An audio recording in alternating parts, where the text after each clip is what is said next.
Veja como a oportunidade às vezes bate à nossa porta. O que parece ser um desafio ou dificuldade pode se transformar em oportunidade.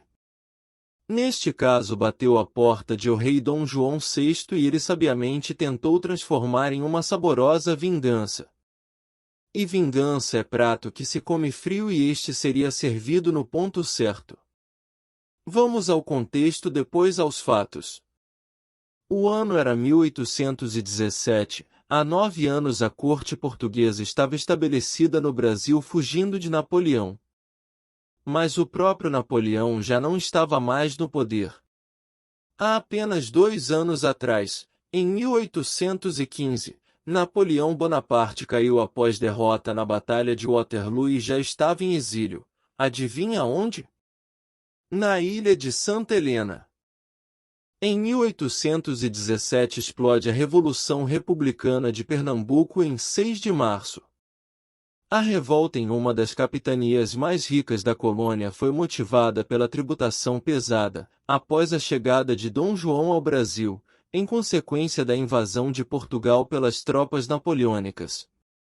A instalação da corte portuguesa no Rio de Janeiro, em 1808, teve um impacto decisivo para o desenvolvimento da capital e do Sudeste. Mas desfavoreceu outras províncias, criando desequilíbrios regionais e tensões. A província de Pernambuco vivia um reaquecimento de suas exportações e sentiu a mão pesada da tributação da corte sobre sua balança comercial. Praticamente todo o superávit comercial de Pernambuco foi retirado na forma de tributação, para aproximar o Rio de Janeiro daquilo que era a vida em Lisboa. Imagine que Pernambuco pagava a taxa de iluminação do Rio de Janeiro, enquanto as ruas do Recife seguiam às escuras. Enfim. Neste contexto, os revoltosos tomam o poder e proclamam a República em 1817, com o apoio do clero, de militares e comerciantes. O governo provisório organiza o Estado e cria uma bandeira. Um projeto de Constituição determinou a separação de poderes, a liberdade de imprensa e a tolerância religiosa. Obviamente sob forte influência da Revolução Francesa. Mais uma vez a sombra da Revolução Francesa e de Napoleão Bonaparte assombra Dom João VI e seu reinado. O governo provisório envia Antônio Gonçalves Cruz, o Cabugá, aos Estados Unidos em busca de apoio e reconhecimento internacional.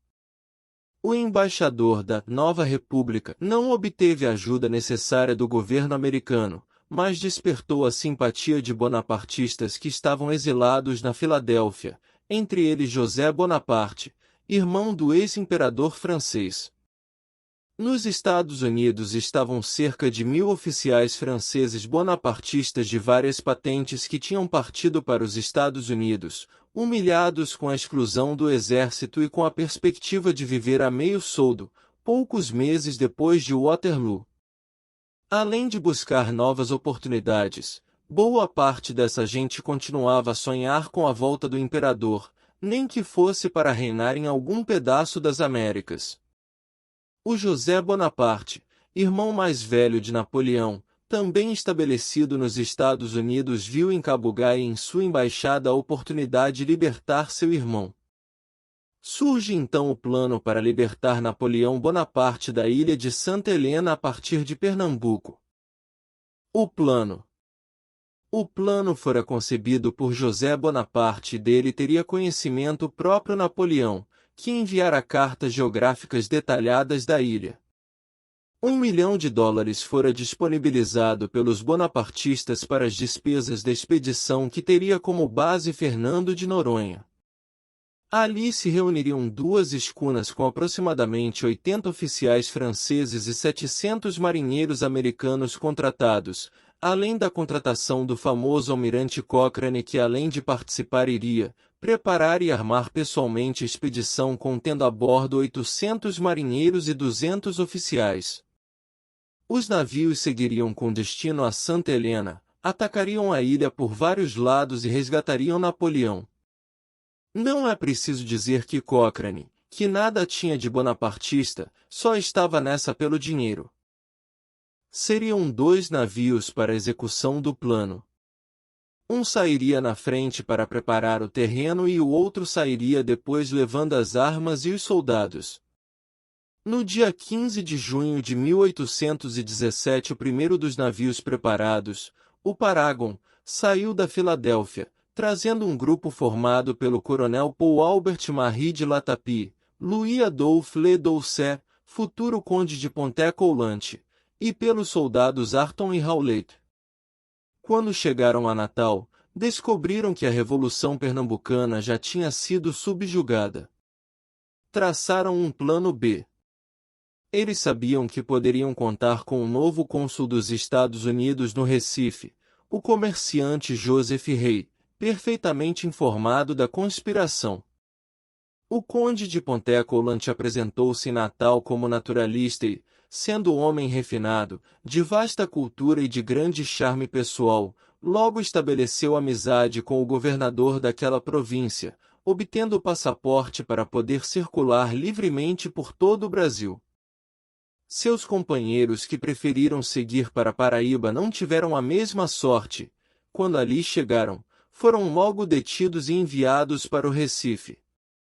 As notícias de possíveis conspirações bonapartistas associadas a Cabugá e à República de Pernambuco já tinham chegado à região através das cartas do padre Correia da Serra, embaixador de Portugal nos Estados Unidos que, não encontrando apoio do governo norte-americano, concentrara seus esforços em alertar o governador de Pernambuco e o rei Dom João VI sobre os movimentos de Cabugá e José Bonaparte. O papel do cônsul. A história conta que, apesar das suspeitas, o governador Luís do Rego Barreto não viu irregularidades nos documentos dos franceses e os liberou, mantendo-os, no entanto, sob rigorosa vigilância. Todos se reuniram na casa de Joseph Rey, o embaixador norte-americano, à espera de Pontet-Coulant, que já chegava de Natal. Quem foi o governador Luís do Rego Barreto?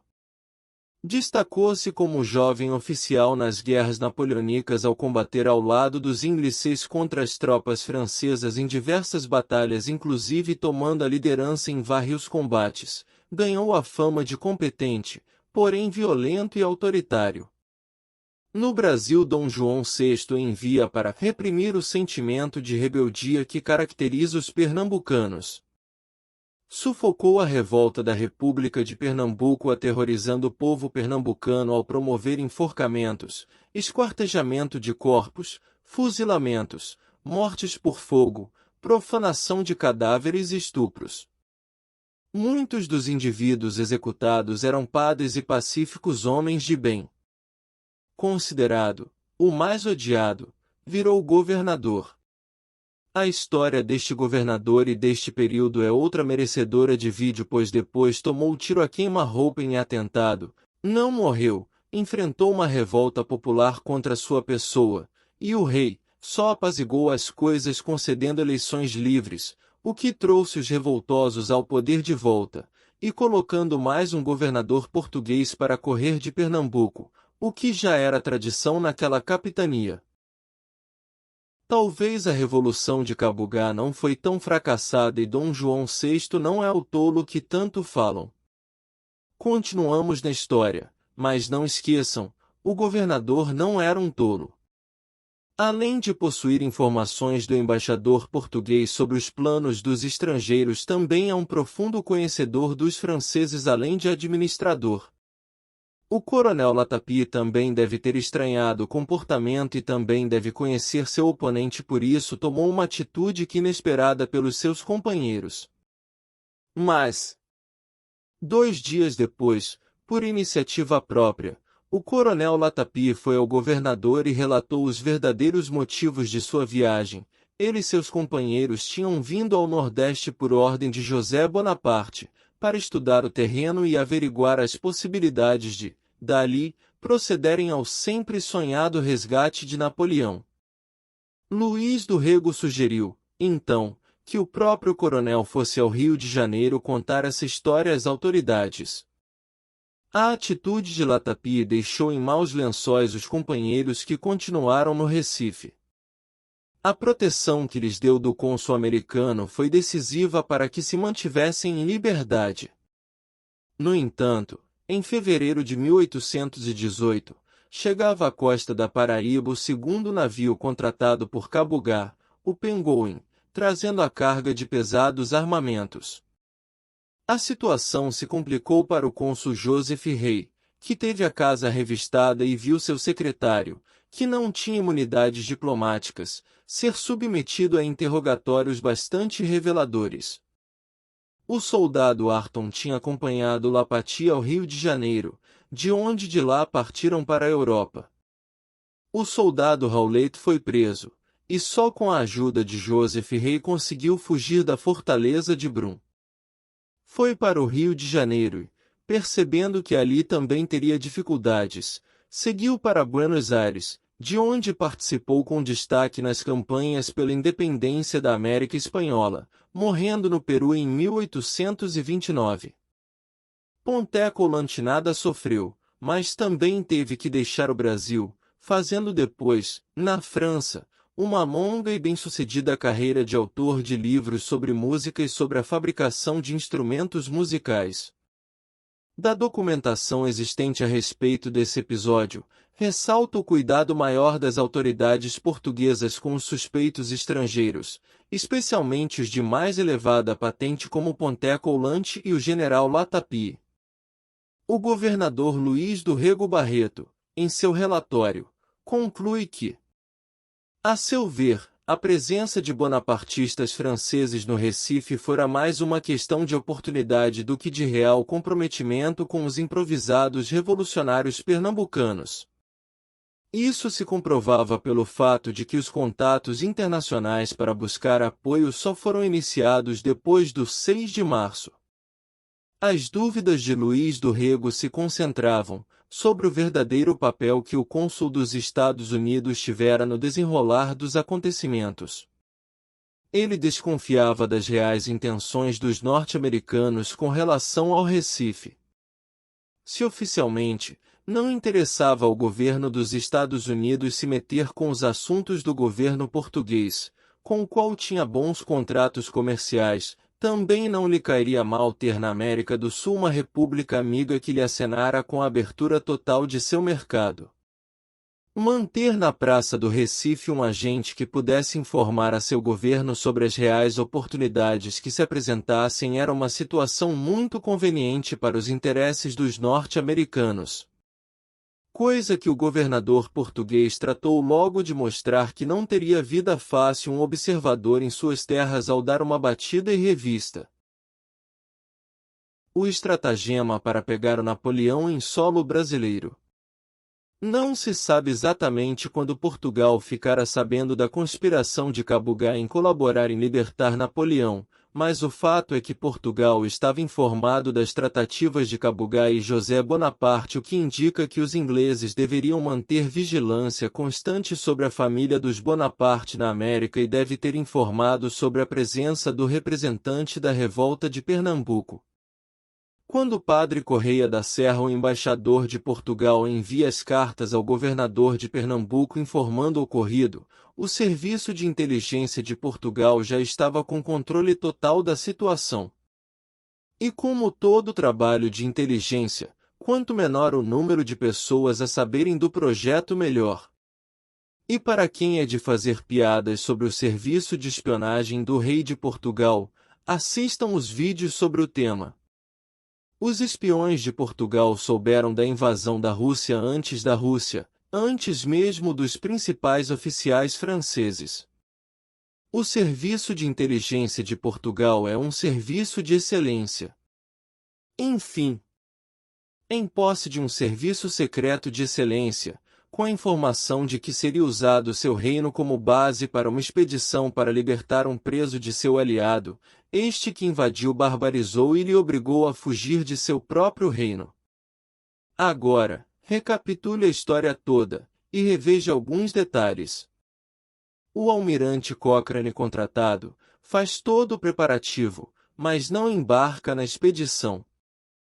O governador de Pernambuco, famoso por ser perspicaz, violento e implacável com traidores e conspiradores, de repente, mesmo recebendo informação do embaixador de Portugal nos Estados Unidos que aliados de Cabugá se dirigiam para Recife, estranhamente ele não estranhou a chegada de franceses. Depois foi muito benevolente com o coronel Lapati ao confessar sua conspiração. O governador, ao receber os franceses, já estava sabendo dos planos e de certo estava deixando acontecer. Esperto foi o coronel Lapati, experiente, percebendo que a viola estava em cacos, deve ter percebido estar entrando numa cilada, e arrumou uma forma muito inteligente de sair dela.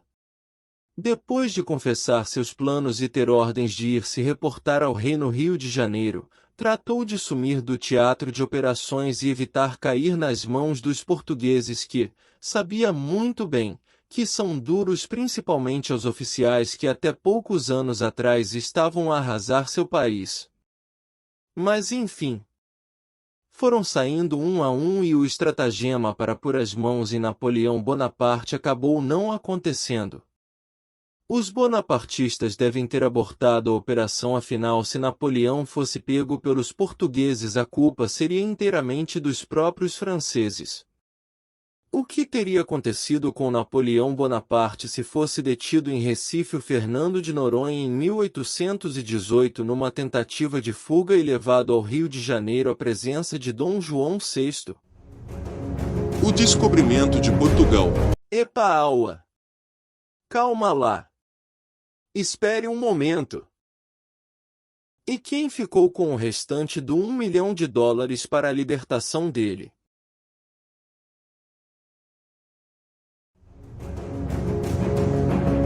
O descobrimento de Portugal. As histórias não contadas de nossos antepassados.